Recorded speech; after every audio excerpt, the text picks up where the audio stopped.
Bonjour et bienvenue dans l'invité de l'économie. Je reçois Saliha Hadj Gilani, rédactrice en chef du magazine Escapade dédié au tourisme, et Vangelis Panayotis, directeur général de MKG Group, un cabinet de conseil spécialisé dans le tourisme et l'hôtellerie.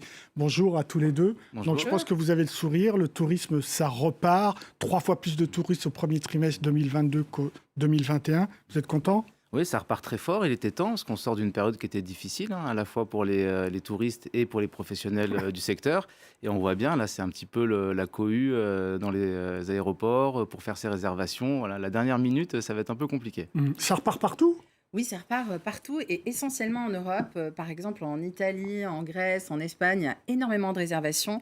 Je discute avec beaucoup d'hôteliers et directeurs d'office du tourisme. Ils me disent qu'ils n'ont jamais vu ça. C'est vraiment historique. Même avant le Covid, ils n'avaient pas autant de demandes. Donc, c'est incroyable. Je pense que, comme dit très bien Monsieur Panayotis, ils ont tous envie de voyager. Ça fait 2 ans qu'on est restreint vraiment à cause du Covid. Et maintenant, ils veulent partir coûte que coûte. Effectivement, malgré l'inflation, il y a une forte demande. C'est inédit. Et elle est là, l'inflation ?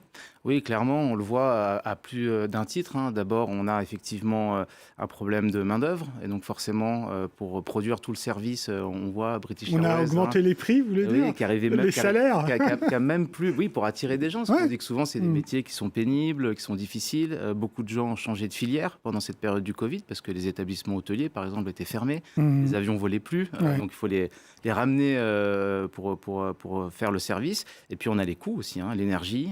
Tout ça, c'est des coûts supplémentaires. Et puis, il y a aussi toute cette période précédente qui a été presque un vrai bain de sang pour les professionnels. Ils ont besoin de refaire un petit peu leur trésorerie. Et voilà, donc tout ça... Et on est sur quel taux, là ? On est sur les taux moyens de l'inflation classique, entre 5 et 8% en Europe, ou même plus dans le tourisme ? Alors, ce qui est difficile, c'est que c'est contrasté, malgré tout. Donc, les destinations qui sont vraiment prisées, là, on va avoir une telle demande qu'on va avoir plus 10, plus 15, voire même plus 30% au niveau des voyages, que ce soit sur les billets d'avion ou pour les clubs de vacances ou les hôtels. Et puis, il y a d'autres zones qui sont un petit peu moins attractives, un peu moins demandées, où là, c'est un petit peu plus difficile. Justement, ces zones-là, moins demandées, je pense que c'est des zones où on a un rapport de pouvoir d'achat, nous, Européens, plus intéressant, non ? Absolument. Dans le Maghreb, notamment, et en Algérie, qui est donc la couverture de notre magazine d'été. Parce qu'effectivement, quand on a des euros, on a un pouvoir d'achat qui est plus important. Et ça, il faut le souligner. Après, les hôtels, ça reste des tarifs comparables à ce qu'on trouve en France. Mais il y a une forte demande pour l'Algérie aussi parce que c'est une destination authentique avec des paysages variés, préservés. Et aujourd'hui, après le Covid, les voyageurs, ils ont vraiment envie d'aller dans ces destinations. Et justement, le clip de DJ Snake qui a mis à l'honneur l'Algérie, il en est à... 34 millions. 34 millions de vues, exactement, en seulement 3 semaines. Je pense que c'est significatif. Alors, on voit toute l'Algérie à travers ses habitants, région par région. C'est vraiment une réussite. Parce qu'il faut savoir que les Algériens, justement, ne sont pas habitués à recevoir les touristes comme peut-être le Maroc ou la Tunisie. Et c'est ce que veulent les touristes, justement. Ils en ont marre d'être comme ça, dans une masse, entassés dans des complexes hôteliers. Et c'est pour ça que l'Algérie a toutes les chances de devenir vraiment la destination de demain. J'y crois sincèrement. On est peut-être un petit peu à l'avance même avec la couve. Mais qu'est-ce que vous en pensez, monsieur D'abord, il y a 2 sujets. Il y a un premier sujet d'investissement et je vais y revenir parce que c'est assez important. Mais ce qu'on disait, pourquoi les gens sont prêts à payer un petit peu plus cet été ? Parce qu'ils ont envie de retrouver du vrai temps, du bon temps, du temps en famille, du temps de qualité. Ils ont envie de redécouvrir des choses qui sont plus authentiques. On a un peu changé notre rapport aux valeurs dans le voyage. Donc, moins de touristes de masse ? Alors, tourisme de masse, il y en aura toujours parce qu'il y a une question de pouvoir d'achat à un moment donné si on veut partir. Et voilà. Mais effectivement, c'est moins dans les attentes. Et on voit beaucoup de ce qu'on appelle du tourisme d'itinérance. Donc, c'est-à-dire, on arrive à Alger et puis on va passer 2 semaines à se balader dans toute l'Algérie, découvrir des endroits inédits et vivre une expérience qui est beaucoup plus authentique et beaucoup plus enrichissante à titre personnel.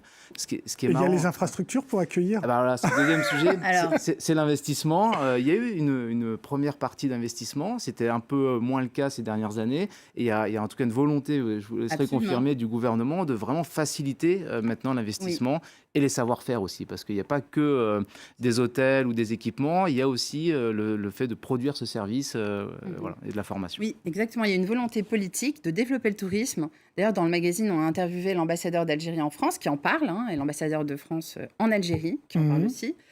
Et les visas sont facilités. Alors qu'avant, c'est vrai que c'était un petit problème, ça prenait du temps. Là, en 15 jours en moyenne, vous avez votre visa, ce qui est quand même une petite révolution. Et puis, les hôtels, quand même, le parc hôtelier étatique algérien a été quand même rénové ces dernières années, il faut le savoir. Et de plus en plus d'hôteliers investissent. Il y a toutes les enseignes qu'on trouve partout dans le monde, Hilton, Sheraton. Mais ils étaient déjà un peu présents. Oui, et Accor, qui ont encore plus construit, notamment avec les Jeux méditerranéens. Je pense que vous êtes au courant, qui ont lieu cet été.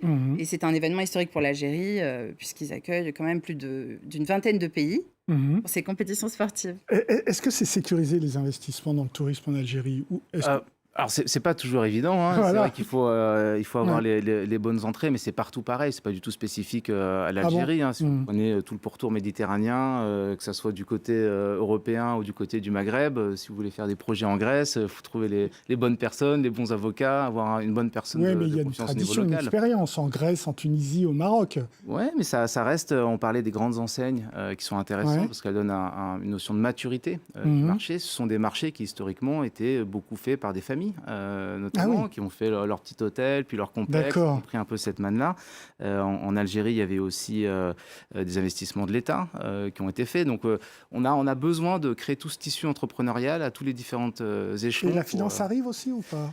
La finance, en ce moment, je sais pas trop ce qu'on pourrait en dire, mais effectivement, aujourd'hui, c'est surtout le potentiel. La finance, elle investit quand elle pense qu'il y a un potentiel. Alors, je sais pas si la couverture va les stimuler en se disant, là, il y a un gros potentiel, il faut y aller.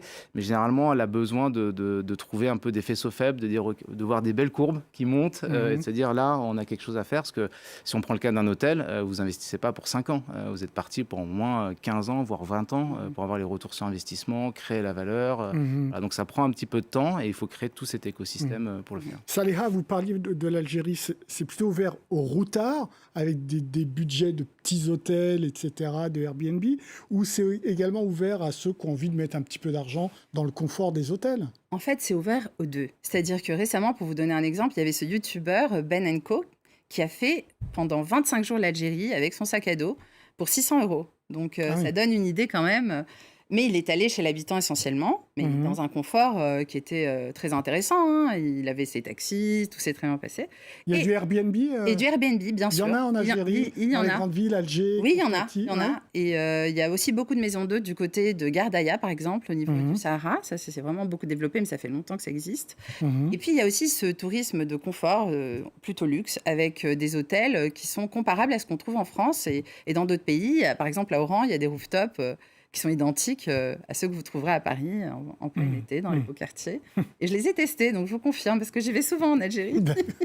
Alors, justement, pour revenir au-delà de l'Algérie, un pays comme la Grèce, dont une partie de l'économie repose sur le tourisme, est-ce que la trajectoire est bonne, là, pour cet été ou pas ? Oui, surtout les clientèles françaises. C'est assez marrant. Depuis 2 étés, il y a un vrai amour entre les Français qui vont aller visiter la Grèce. C'est un peu plus de 20% du PIB.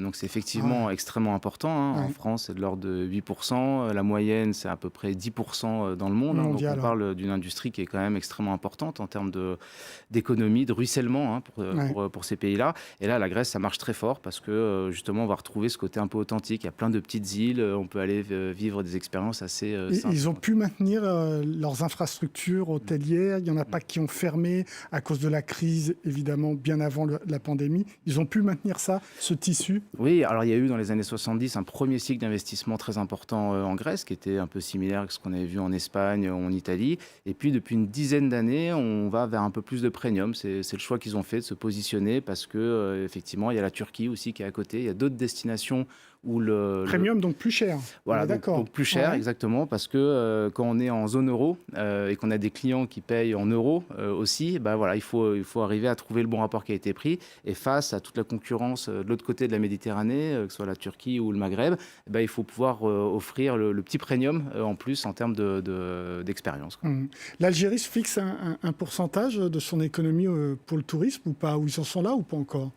Honnêtement, je ne pense pas. Je pense qu'ils sont plus en train de se dire il faut que les touristes découvrent l'Algérie, qu'ils comprennent que c'est une destination unique au monde, du fait de l'hospitalité des Algériens et aussi du fait que c'est une destination sûre. Parce qu'on entend souvent même ce préjugé sur l'Algérie qui dit que ce n'est pas une destination sûre. Or, c'est faux. On peut vraiment voyager en toute sécurité aujourd'hui.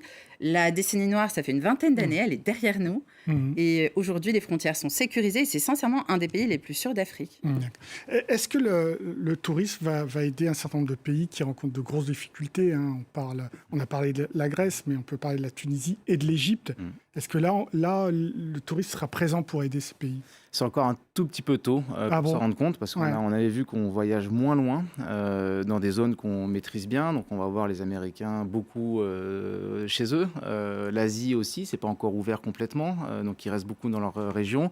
Les Européens, c'est possible qu'ils restent pas mal dans leur région. Et quand on a des zones comme par exemple la Thaïlande ou le Maroc, qui sont dépendants de beaucoup de flux qui viennent d'un petit peu plus loin, qui sont moins leur région, moins leur niveau de pouvoir d'achat, voilà, là on va attendre de voir comment ça reprend. Donc ça risque d'être encore difficile pour un pays comme l'Égypte. Oui, toutes les connexions ne sont pas encore établies au niveau de l'aérien. C'est en train de revenir progressivement, mais ce n'est pas simple.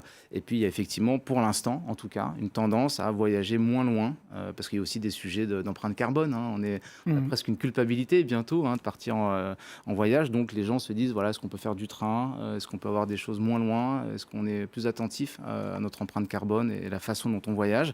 Et donc, ça, forcément, en tout cas, on sent aujourd'hui qu'il y a un petit impact. Je ne pense pas que ça va chambouler tout et changer le paradigme, mais il y aura des rééquilibrages et il va falloir que les destinations s'adaptent pour expliquer aussi un peu une autre histoire. Quand on voit que la Tunisie, c'était beaucoup le tourisme de masse, on en a parlé. Donc revenir sur des choses qui sont plus authentiques et qui amènent plus de valeur et avoir un tourisme plus choisi et plus diffus tout au long de l'année aussi, je pense que ce sont des bonnes pistes. Saliha, ce qui intéresse l'Algérie, c'est pas que les Français quand même.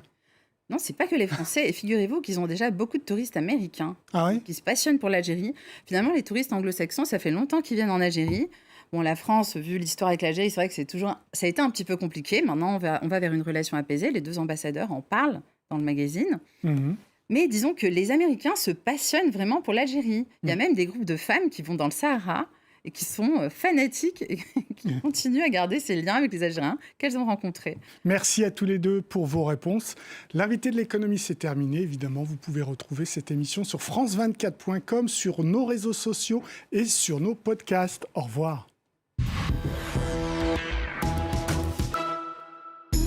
Imaginez une cité sans argent, gouvernement ou religion, où la propriété privée n'existe pas et où toute nationalité est la bienvenue.